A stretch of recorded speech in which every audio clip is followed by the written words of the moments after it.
Hello everyone, এর আগের ভিডিওতে বললাম আমি অগ্রদ্বীপে এসেছি। অগ্রদ্বীপের মেলা ঠিক কেন হয় সেটা কিছুজন হয়তো জানো, আবার কিছুজন জানোও না। তো যাই হোক, এই মেলাটা হয় একজন মানুষের শ্রাদ্ধ অনুষ্ঠানের জন্য, যেটা স্বয়ং ভগবান করেছিলেন। তো সেই সময় হয়েছিল এই কারণের জন্য যে স্বয়ং গোপীনাথজি, যেটা হলো কৃষ্ণেরই আর এক রূপ, তো উনি করেছিলেন একজন মানুষ গোবিন্দ ঘোষ উনার শ্রাদ্ধ অনুষ্ঠান। কারণ উনার খুব অল্প বয়সেই স্ত্রী এবং পুত্র মারা যাওয়ায় তখন তিনি ভগবানকে বলেছিলেন, আমার শ্রাদ্ধ অনুষ্ঠানটা কে করবে? তখন স্বয়ং ভগবান গোপীনাথজি বলেছিলেন যে উনি নিজে থেকে ওনার মারা যাওয়ার পরে শ্রাদ্ধ অনুষ্ঠান করে থাকবেন। তো সেই কারণের জন্যই আমি সেদিন চলে গেছিলাম। ওই টাইমে মেলা হয়ে থাকে, তাই ভিড় ক্রস করে স্বয়ং গোপীনাথজির কাছে যাওয়ার চেষ্টায় ছিলাম আর কি।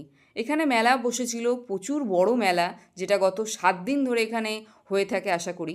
তো আমি এই ভিড় ঠেলে এত লোকের কোলাহলের মধ্যে আমি পৌঁছে গেছিলাম হচ্ছে আমাদের স্বয়ং গোপীনাথের কাছে। গোপীনাথজি বললাম না, সে স্বয়ং হচ্ছে শ্রীকৃষ্ণেরই আরেক রূপ।